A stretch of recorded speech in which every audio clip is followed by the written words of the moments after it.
Selamat datang di Rolasan.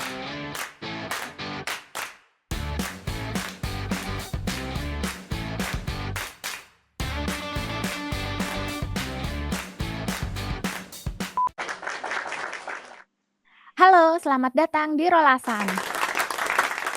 Di episode kali ini kita akan membahas isu tentang pelestarian benda-benda bersejarah dan hari ini kita sudah kedatangan narasumber yang berprofesi sebagai konservator di Museum Nasional. Beliau adalah Kak Desi Anjar, sahabat lama Halo, saya di kampus. Kita sudah terhubung dengan Kak Desi. Halo Kak Desi. halo Gimana Widya. kabarnya, sehat? Sehat, Widya gimana kabarnya? Alhamdulillah sehat juga. Selamat datang di Rolasan Kak Desi. Langsung saja ya. Kalau dilihat di CV Kak Desi yang backgroundnya itu kan jurusan biokimia ya. Kok bisa sih Mm-mm. Kak Desi sekarang profesinya sebagai konservator itu kan tidak linear ya Kak? Mungkin bisa Hmm, diceritakan Kak. oke, sebenarnya kalau diceritakan ini agak sedikit gimana ya? Jadi awalnya itu karena aku suka main ke museum. Mhm. Zaman kita masih kerja dulu, bahkan aku pernah kayaknya sama Uwi main ke museum. Iya. Nah dari sana tuh aku kayak senang aja main ke museum, rasanya tuh selain banyak-banyaknya koleksi yang menarik, di zaman itu ya, museum tuh kayak, sepi, terus, kita bisa berasa masuk ke dunia lain. Dari Hmm. sana pernah kepikiran, ada nggak ya, bisa nggak ya aku kerja di sini? Karena di bayangan aku, ya museum itu kayaknya orang-orang sejarah gitu ya. Mhm. Terus, entah malaikat lewat atau apa, ada formasi pas pembukaan CPNS 2021. Nah, aku cari-cari, ada nggak ya yang jurusannya bisa kita jurusan MIPA gitu masuk. Kebetulan ada dan itu konservator. Di Mhm. situ aku beneran masih awam banget sebagai konservator ya. Apa sih konservator itu bener-bener belum tahu. Bahkan mungkin Uwi pun pernah cerita ke aku belum nggak bahwa Uwi pun seorang konservator. Nah, dari sana nyoba masuk, baru belajar konservasi itu sendiri.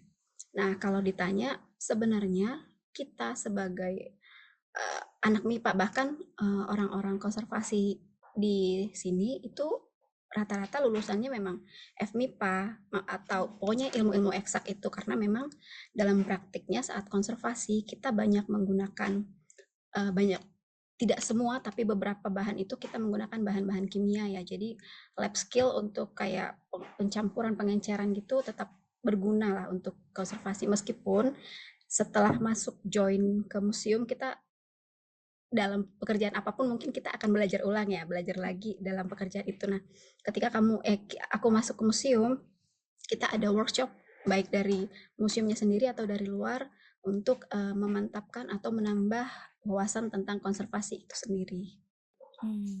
Kalau dari segi keilmuannya sendiri, apakah keilmuan biokimia ini kepake Kak di pekerjaan Kak Desi sehari-hari? Sejauh ini mungkin tidak tidak sangat linear ya.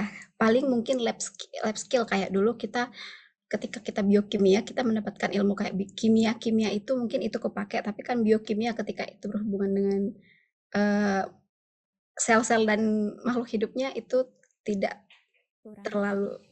tidak terlalu ini, tapi sebenarnya mungkin bisa dipraktekkan di kemudian hari, karena aku tuh pernah kepikiran Mhm. kayak apa namanya metabolit sekunder tumbuhan, kan kita dulu Ya. belajar ya tentang seperti itu mungkin bisa digunakan untuk apa eh, eh, misalnya untuk mengatasi serangga yang menyerang koleksi-koleksi dari kayu, itu mungkin kita bisa pakai, cuman mungkin perlu penelitian untuk itu. Oh iya. Jadi ada kemungkinan nanti ke depannya Kak Desi akan Ya, meneliti metabolit sekunder dan digunakan sebagai bahan untuk konservasi ya Kak ya? ya sebenarnya kepikiran, dan aku pernah atasan aku di konservasi pernah bilang kalau konservasi itulah ilmu yang berkembang. Jadi di masa yang akan datang mungkin akan banyak ilmu baru yang bisa kita gunakan. Terus apakah ada Kak momen penting yang membuat Kak Desi itu merasa ada di titik yang yakin gitu untuk menjadi seorang konservator? Momen penting kayaknya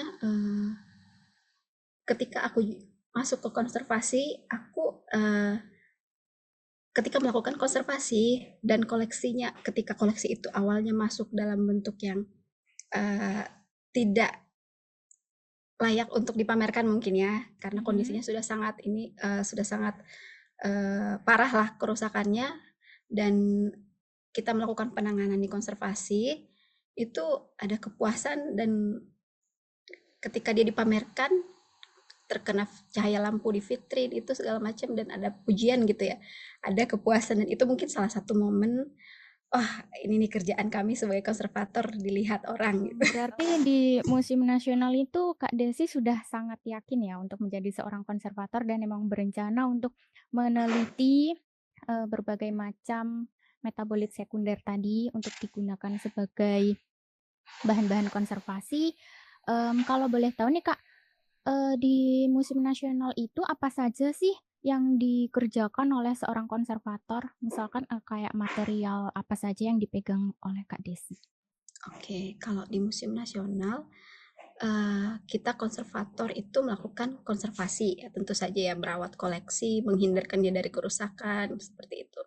Nah, konservasi kita terbagi dari dua, ada yang preventif, ada yang kuratif atau interventif. Nah, yang preventif ini adalah tindakan-tindakan yang kita lakukan untuk mengontrol lingkungan tempat koleksi, baik itu koleksi di ruang pamer atau di tempat penyimpanannya. Caranya kita memastikan suhu, kelembapan udara, paparan cahaya, eh, serangga, keberadaan serangga itu kita pastikan tidak ada atau berada di dalam standar, tidak terlalu tinggi, tidak terlalu rendah.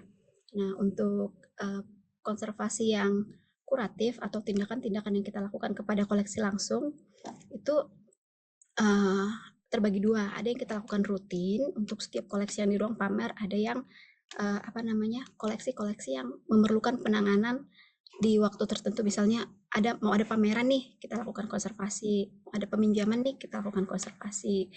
Seperti itu. Nah, di dalam itu juga di bagian kuratif itu juga tindakan yang langsung kita lakukan ke koleksi itu bisa meliputi menjahit, menyambung, menguatkan koleksi-koleksi. Nah, untuk penanganan jenis koleksi sendiri, kalau di Museum Nasional bervariasi ya, banyak. Ada logam, ada kayu, ada batu, ada tekstil. Ya, sejenis itu. Kalau saya sih kebetulan sejak awal masuk lebih banyak di bagian tekstil. Nah, untuk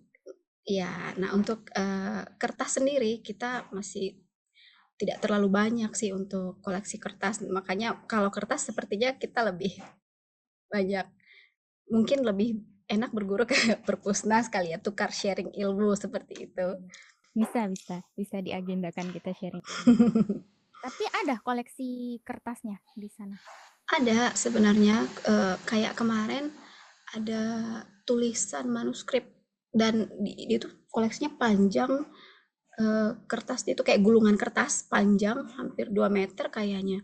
Dan itu tuh ada, mungkin karena sudah lama ya, jadi ada robekan-robekan gitu di sisi pinggir-pinggirnya itu. Jadi itu kita kemarin yang aku nanya kan ke Uwi, gimana itu penanganannya gitu. Jadi memang kita di kertas masih kurang banyak ini pengalamannya. Oh iya, berarti Kak Desi ekspor di tekstil. Tapi apakah kalau sudah ekspor di tekstil, ada kesempatan untuk mengerjakan material lain, misalkan logam, terus yang tadi Oke. batu gitu? Jadi sebenarnya mungkin expert saya belum berani ya, karena saya kan juga baru berapa waktu di museum. Nah, kalau untuk koleksi lain sebenarnya kita konservator museum itu kita kerja tim ya. Jadi kalau lagi koleksi logam lagi banyak, kita tetap terjun. Koleksi kayu kita tetap ikut. Jadi sebenarnya semuanya kita tetap jalani untuk jenis material koleksinya.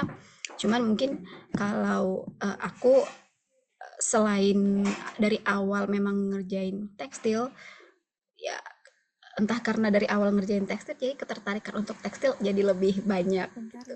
Jadi Kak Desi kan fokus di material tekstil nih. Apakah memungkinkan kalau Kak Desi juga mengerjakan material lainnya? Oke, nah kalau kita di Museum Nasional, konservatornya itu kerjanya tim ya. Jadi meskipun aku banyak ngerjain tekstil, tapi ketika koleksinya lagi banyak logam atau kayu atau eh, batu, kita tetap ikut kerja. Ketika lagi kerjain kayak sekarang, aku lagi ngerjain koleksi perak. Jadi kita lagi fokus di perak, kita sama-sama semuanya tim kerjain perak. Seperti bulan lalu kita ngerjain keramik, sama-sama semuanya ngerjain keramik gitu. Kecuali memang di saat yang bersamaan ada misalnya ada tekstil dan ada pekerjaan logam lain mungkin yang aku dan teman-teman aku yang fokus di tekstil Mhm. akan bikin tim untuk tekstil, sebagian tuh ngerjain yang bagian logam gitu.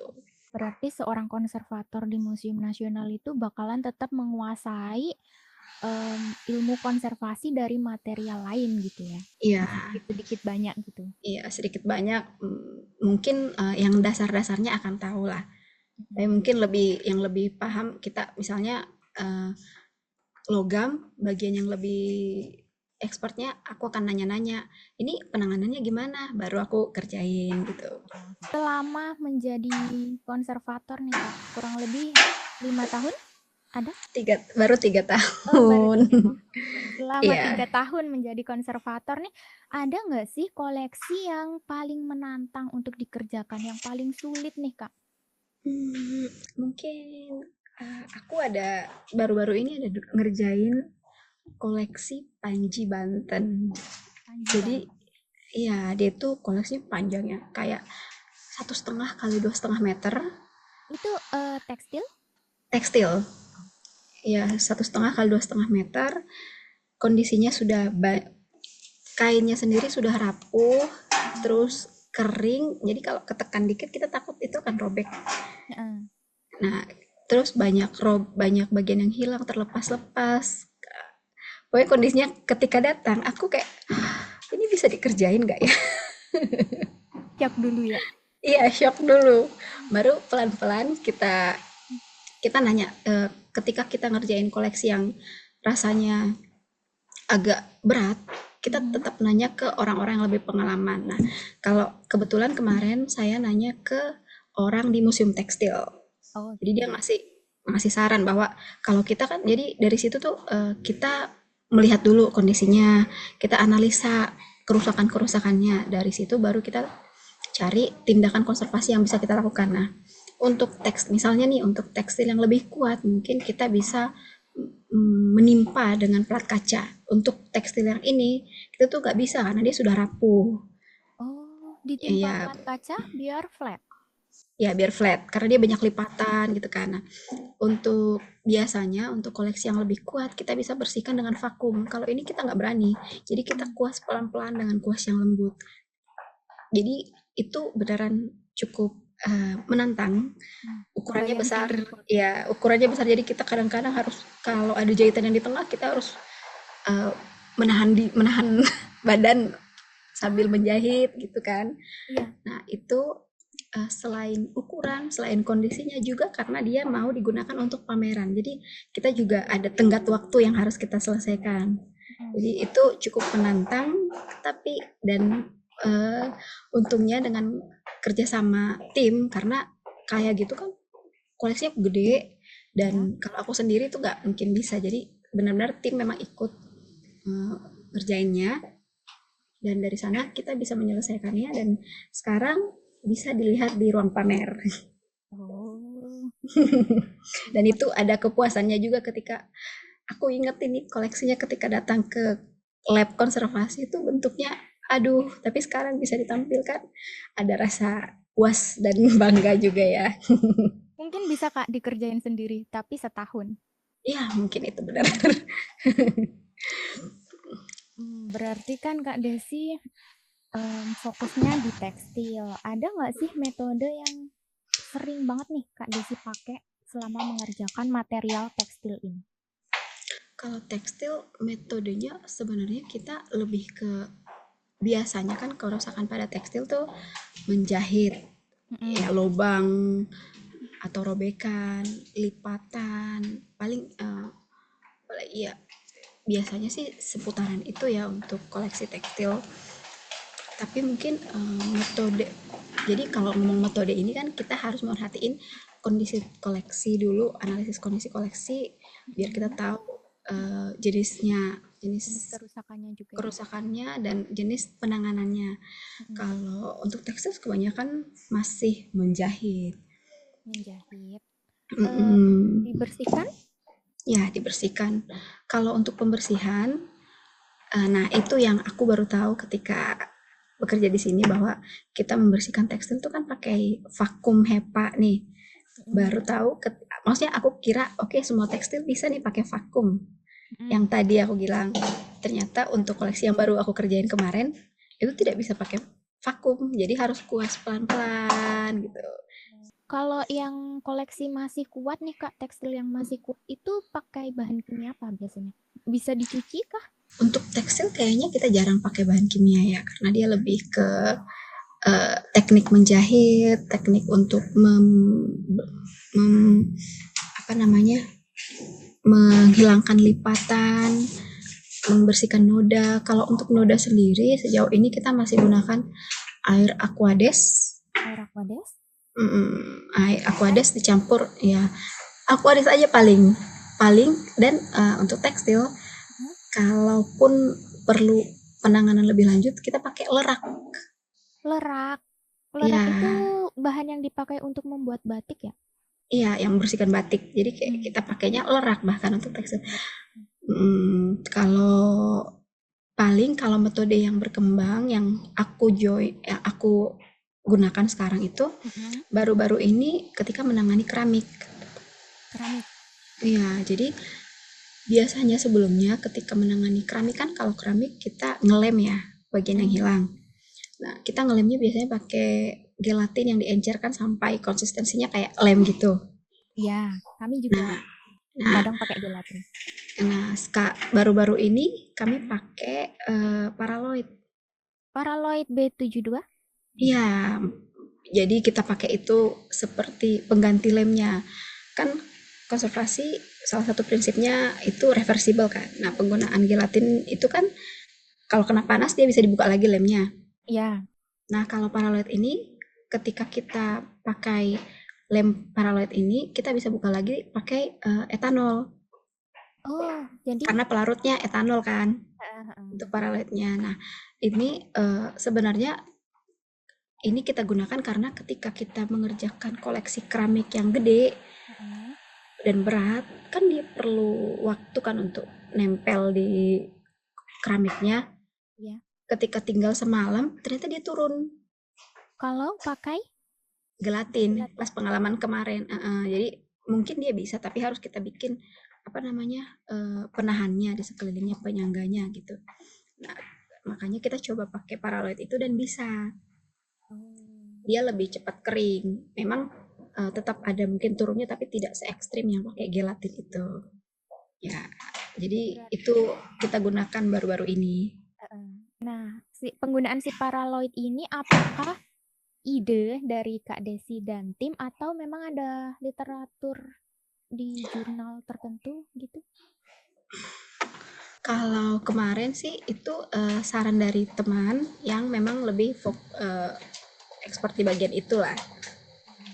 Ya, dan kebetulan kemarin juga kita ada apa namanya workshop dengan eh, orang luar yang menggunakan paralel ini sebagai lem. Jadi keinget itu dan coba aplikasi ternyata Bisa. bisa. Soalnya kan sejauh ini yang kita tahu paraloid itu biasanya dipakai untuk coating ya Kak ya. Ya, nah aku juga kemarin lebih banyak menggunakan itu sebagai coating. Ketika digunakan untuk lem, Pak, ternyata emang bisa ya ternyata gitu dan pekerjaan jadi lebih cepat ya dibandingkan kalau dia gelatin kan agak lama nunggunya. Pakai paraloid dia lebih cepat untuk keringnya. Berarti perkembangan metodenya itu lebih di material yang keramik ya Kak ya. Sebenarnya mungkin di material lain juga ada, cuman yang baru-baru ini aku aplikasikan itu yang di keramik. Oke. Nih Kak Desi nih kan di Museum Nasional itu koleksinya sangat beragam ya jenis materialnya. Itu kebanyakan diperoleh dari mana Kak? Kalau untuk koleksi-koleksi museum nasional, kayak setahu aku kebanyakan itu masih warisan dari Batavia Genoskap yang dulunya itu apa namanya, lembaga pengkajian budaya ketika zaman Hindia Belanda. Hmm, Tapi selain itu juga ada yang merupakan hibah atau donasi dari kolektor. ya.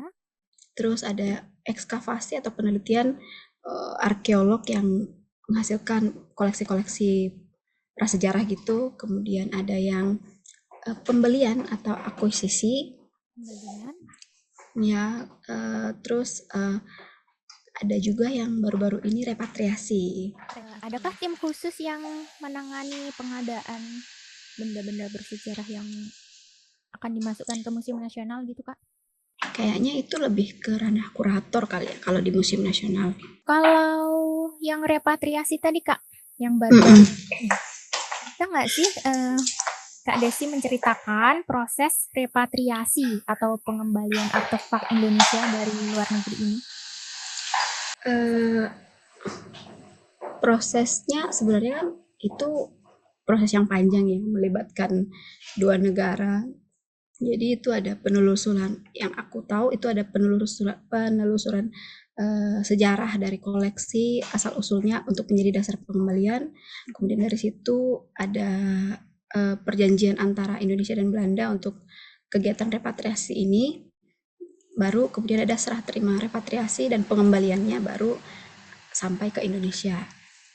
Apakah konservator ada andil perannya Kak dalam proses repatriasi? Nah, untuk repatriasi kan ada tim ya. Mm-mm. Kebetulan kemarin teman saya, Bapak Baninka, itu ikut dalam tim repatriasi. Jadi dia ikut ke museum, saya lupa pokoknya dari ke Belanda. Mm-mm. Dia ikut melihat koleksi, menganalisis kondisinya, Oh, memverifikasi koleksinya, terus eh, ya kan tetap kita harus memberikan saran apa namanya, eh, pengemasan koleksi ketika dibawa ke sini, karena itu kan koleksi yang sudah tua dan kemungkinan ada yang rapuh atau bagaimana kondisinya itu, penanganannya harus berbeda lah dibandingkan koleksi yang masih kuat gitu. Kemudian juga saat transportasinya juga dikawal sampai tiba ke Indonesia. Di sini juga dilakukan aklimatisasi ya, karena klimatisasi. perbedaan musim kan di Belanda sama Indonesia pasti ada perbedaan apa namanya, suhu dan kelembapan udara tentu berbeda. Nah, maka dibukin di sini baru kemudian dibawa ke Museum Nasional.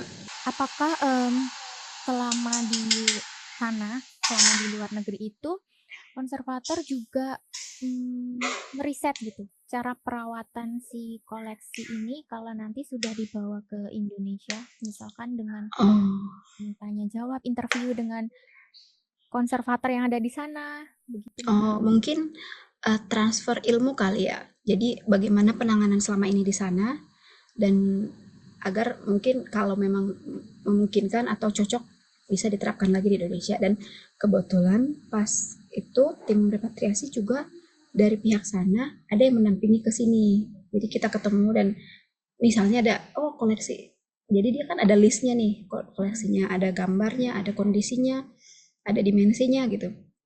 Dia akan nyebutin, oh kondisi koleksi ini kayaknya ada bagian yang harus pelan-pelan dihandle deh. Dia misalnya nyebutin kayak gitu. Jadi ada orang yang ada perwakilan dari sana juga yang transfer ilmu juga ke kita di sini.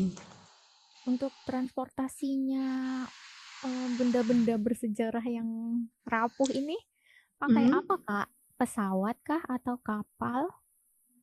Pesawat. Pesawat. Iya, pakai pesawat ya. Dia dibikin di crate yang crate kayu, tapi dia apa namanya, dilapisi dengan foam sekelilingnya. Mhm. Kemudian tiap koleksi itu tidak di dalam kotak-kotak lagi, kotak-kotak kecil kayak gitu mungkin. beberapa koleksi dalam satu kotak, dan itu setiap koleksi tuh dibuat apa namanya, dikelilingi foam lagi, jadi kayak mungkin menghindari goncangan dalam perjalanan, sejenis itu, biar dia aman. Berapa lama Kak prosesnya repatriasi ini dari persiapan keberangkatan di negaranya itu sampai nyampe ke Museum Nasional? Waduh, Berbulan-bulan?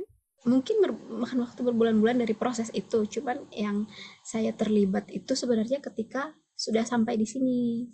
Jadi Oke. ketika ya cuman setelah sampai di Jakarta di Museum Nasional, karena timnya beda ya, tim repatriasi beda dengan kita konservator Museum Nasional. Nah, di sini kita kebagian untuk ngecek koleksinya. Setelah sampai di sini kita lihat kan ada tadi checklistnya itu, kita pastikan koleksi yang ini beneran ini, terus kondisinya benar begini, baru kita serah terima dengan pihak Belanda. Adakah tantangan yang kompleks Kak selama proses repatriasi benda-benda bersejarah itu? Tantangannya gimana? Di packagingnya itu tadi ya?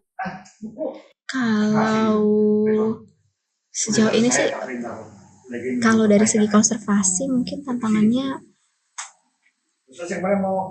jadi ada koleksi yang penanganannya dulu itu menggunakan DDT, ini kayak pestisida bahan kimia kan. Jadi mungkin itu menantang ketika karena waktu itu aku lagi hamil ketika repatriasi itu, jadi aku tuh sempat di tempat tidak dilibatkan di bagian koleksi-koleksi yang DDT karena katanya berbahaya, takut karsinogen gitulah. Jadi iya, tapi kemudian setelah orang apa namanya perwakilan dari museum sana ngobrol, itu sebenarnya DDT puluhan tahun lalu kita sudah tidak treatment lagi seperti itu. Boleh tapi pakai masker dan pakai pokoknya APD gitulah, pakai sarung tangan, masker itu harus selalu digunakan gitu. Jadi tantangannya di selama Kak Desi hamil itu tadi ya? Iya. Itu terakhir repatriasi tahun 2024 ya Kak? Mohon maaf kalau salah. Repatriasi yang terakhir, tunggu. Karena dia ada beberapa batch gitu. Oh, jadi nggak dalam satu tahap gitu ya? Enggak, jadi kalau nggak salah ada 3 batch. Kayaknya baru-baru ini ada lagi akhir tahun lalu ya. Kayaknya. Baru datang? Iya, akhir tahun lalu kayaknya, Desember tahun lalu. Soalnya kalau lihat CV Kak Desi ini kan ada konservasi untuk pameran temporer di tahun 2024 itu ada repatriasi dan pitamaha. Jadi pamerannya itu ya Kak di 2024. Iya. Kalau nggak salah itu juga melibatkan Perpusnas karena kita minjam koleksi Negara Kartagama ya. Negara Kertagama, lontar gitu ya Kak? Iya. Kalau di repatriasi itu berarti keterlibatannya lebih ke afternya ya? Iya. Sudah datang, dicek kondisinya, terus kemudian dipamerkan gitu ya Kak? Iya. Jadi itu pun tidak, beberapa koleksi tidak semua yang dipamerkan ya. Cuman untuk koleksi-koleksi yang kondisinya cukup layak dan memang bagus-bagus gitu lah. Jadi tidak tetap dipilih lah, pilihan. Disortir dulu. Kemudian kalau dari proses repatriasi ini ada nggak sih Kak dampak kultural dan edukatif untuk publik gitu? Mungkin repatriasi ini kan mengembalikan koleksi-koleksi kerajaan Nusantara yang dulu dibawa ke Belanda ya.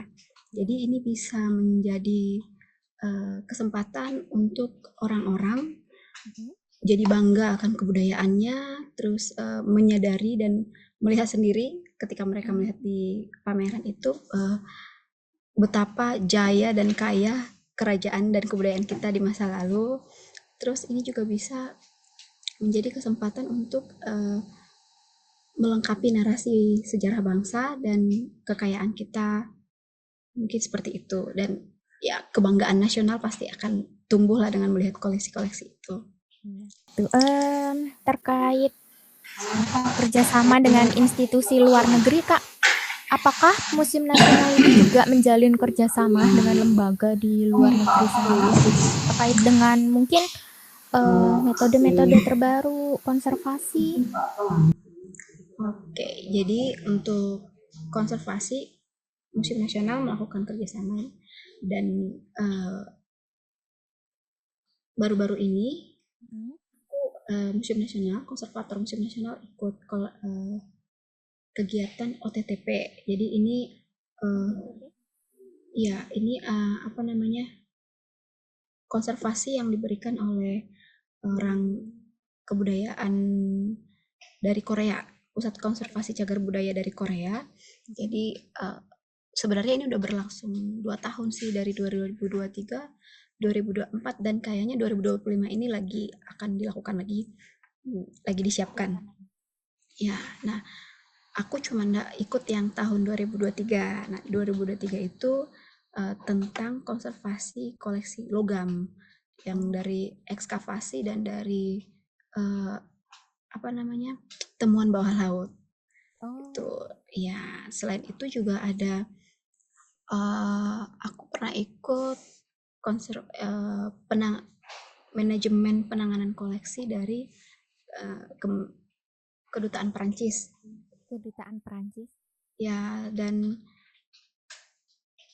aku nggak ikut sih, tapi teman aku ada yang ikut pelatihan dari Nara, dari Jepang. Jadi mereka ingin meminjam beberapa koleksi perunggu dari Museum Nasional dan menawarkan sejenis pelatihan konservasi dengan konservator dari Museum Nasional.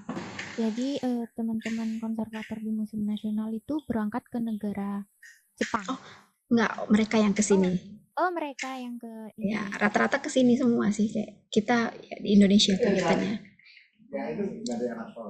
Bagus, Kak, programnya. Kak Desi, kalau misalkan ada orang yang ingin belajar terkait ilmu konservasi ke Museum Nasional nih, bisa nggak sih? Step-stepnya gimana? Bisa sebenarnya. Jadi seperti sekarang nih, ada mahasiswa yang sedang mengisi waktu liburnya kuliah, dia mengajukan magang di konservasi. Oh, itu berarti lebih ke mahasiswa ya? Kalau orang umum bisa? Umum mungkin belum pernah, tapi sepertinya kalau diajukan bisa dipertimbangkan, karena kita juga jadi punya kesempatan untuk mengenalkan konservasi dan penanganan koleksi ke umum. Kalau ada orang yang berminat ya, mungkin lebih ke tidak ada peminat kali selama ini ya. Oh, sedih sekali. Semoga kedepannya ada peminatnya ya. Jadi orang-orang Atau mulai tertarik mungkin belajar konservasi. orang-orang belum banyak tahu tentang bagian museum ada konservator. Jadi kayak aku dulu kan tidak tahu tuh ada konservator. Jadi mungkin orang-orang belum tahu, jadi mereka tidak eh, tahu bisa, ya tidak tertarik dan tidak tahu ternyata bisa belajar konservasi. Semoga orang-orang lebih aware tentang konservasi dan konservator ini, dan semoga ada orang-orang yang tertarik untuk menjadi konservator generasi Amin. selanjutnya. Ya. Kalau misalkan berkaitan dengan ilmu konservasi ini, ada nggak sih referensi jurnal ilmiah, website, atau video-video dari platform digital yang Kak Desi rekomendasikan untuk ditonton para pendengar? Oke, kayaknya untuk video-video kegiatan konservasi banyak yang di di apa namanya itu, di YouTube Museum Nasional itu banyak kegiatan kegiatan konservasi kayu, logam, itu macam-macam ada untuk video. Sedangkan untuk jurnal, kalau sekarang Museum Nasional sebenarnya banyak merujuk ke ICOM, kayak apa ya namanya, perkumpulan orang-orang pekerja museum kali ya. Nah, di sana juga ada jurnal-jurnal yang terkait konservasi. Kalau di dalam negeri pakai jurnal BKB juga banyak. dari Balai Konservasi Borobudur. Iya, Oh, Balai Konservasi Borobudur. Itu berarti lebih iya, general ya, banyak iya, materi yang include iya, di jurnal tersebut. iya. Biasanya sih emang general sih. Kemudian untuk apa tadi? Referensi? Referensi, Oh, sudah. ya Jurnal sudah, kayaknya website. website. Oh, di iComSisi tadi juga. Iya, iya. Itu yang terkait ilmu konservasi ya, Kak. Kalau untuk buku di luar ilmu konservasi, buku favorit Kak Desi apa nih yang bisa direkomendasikan untuk pendengar? Aku pembaca Dewi Lestari atau Di Lestari ya. Menurutku semua bukunya bagus. Terus kalau luar aku baca Haruki Murakami. Dan aku sering minjem di Pusnas. Oh, di Perpusnas. Di Pusnas. Di Ipusnas, iya, iya. Edisi Iya, digitalnya ya. iya. Antri nggak? Ada yang antri, Haruki banyak yang antri. Buku bestseller. Iya. Oke, Kak Desi. Mungkin ada nggak sih sepatah dua patah wejangan dari Kak Desi untuk teman-teman dalam apa ya proses perawatan dan pelestarian benda-benda bersejarah ini? Oke, jadi koleksi-koleksi Museum Nasional ini kan Mm-mm, banyak ya.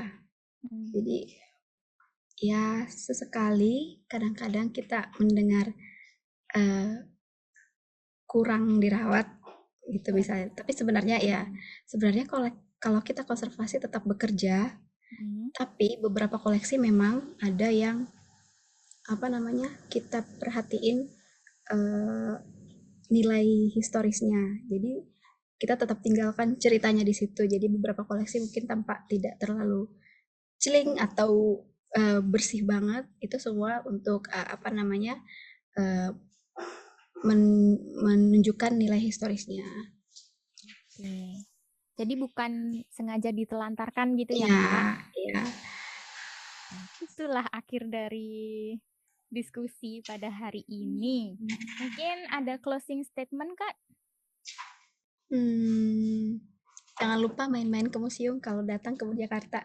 Oke, nanti disampaikan ke teman-teman. Eh, saya juga mau closing statement ini. Semua benda itu pada akhirnya akan rusak. Nah, kita tidak bisa menghentikan prosesnya. Yang kita bisa itu hanya memperlambat sehingga anak cucu kita nantinya masih bisa menikmatinya di masa depan. Betul nggak, Kak Des? Iya, benar. Dan semua yang dirumat akan keramut. Jadi semangat Kak Des merumat semua benda-benda bersejarah yang ada di Museum Nasional. Demikian episode Rolasan kali ini. Terima kasih banyak Kak Desi Anjar atas waktunya. Saya undur diri. Sukses, sehat, happy selalu. See you on the next episode. See you, terima kasih.